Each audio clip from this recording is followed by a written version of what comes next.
Confesiones de San Agustín, libro 6. Las andanzas de Agustín durante 2 años de magisterio en Milán. Capítulo 7. Si cuenta con una burla mordaz, apartó sin saber a su amigo Limpio de su desordenada afición a los juegos circenses, y cómo lo volvió en la superstición de los maniqueos. De todas estas miserias nos lamentamos juntos los que vivíamos unidos por el lazo de la amistad, pero con mayor familiaridad que con otros hablaba con Alimpio y con Bridio. Alimpio había nacido en la misma ciudad que yo, era un poco mayor que yo, y sus padres eran principales en el municipio. Él había estudiado conmigo en nuestra ciudad natal, y más tarde en Cartago. Él me quería mucho porque le parecía bueno y docto, y yo lo amaba a él por su buen natural y por una virtud que lo hacía señalarse, no obstante su juventud.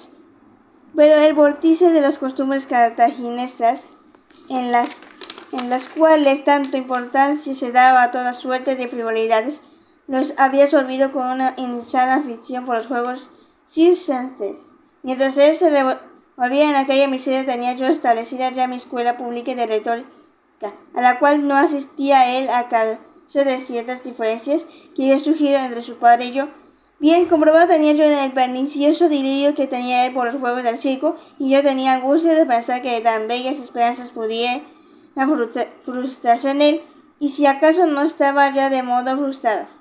Pero no tenía manera de amonestarlo, o de ejercer sobre él alguna presión para sacarlo de aquello, ni por el efecto de la amistad ni por el prestigio de mi magisterio. Creí que él pensaba de mí lo mismo que su padre, pero en realidad no era así, y por eso pasando por encima de la voluntad de su padre, comenzó a saludarme y a visitar mi clase. Escuchaba un poco y luego se marchaba. Ya por entonces se me había olvidado mi propósito de hablar con él, para exhortarlo a no desperdiciar su buen ingenio con aquel ciego y turbulento amor por los espectáculos.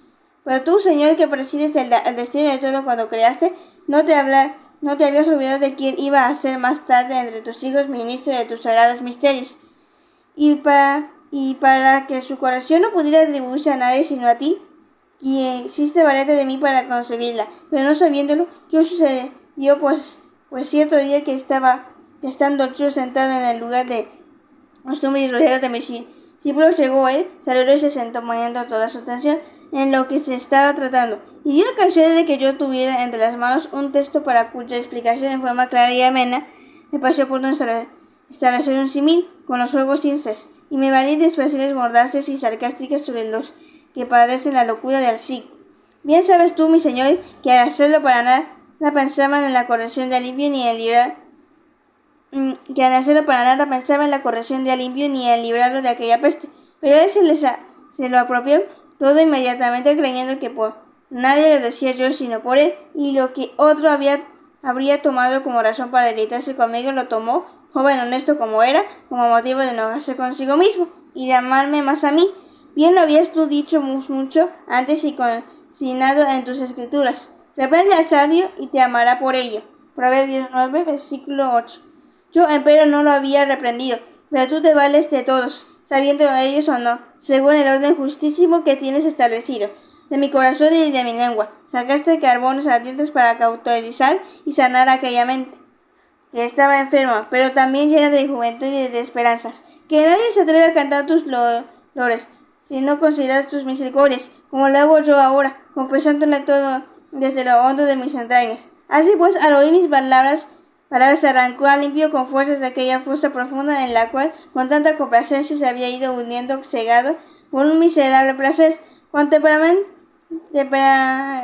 energía sacudió de su ánimo las sordideces del circo, y nunca se los vio más por ahí. Después venció la resistencia de su padre y obtuvo su consentimiento para alistarse entre mis discípulos, y con ellos se había vuelto en la misma superstición que yo, pues le gustaba la ostentación de austeridad que hacían los maniqueos, que tenían por sinceridad, pero no había tal. Era un error que seducía más almas preciosas pero inexpertas de la virtud y fáciles de engañar por apariencias superficiales de una virtud simulada y no real.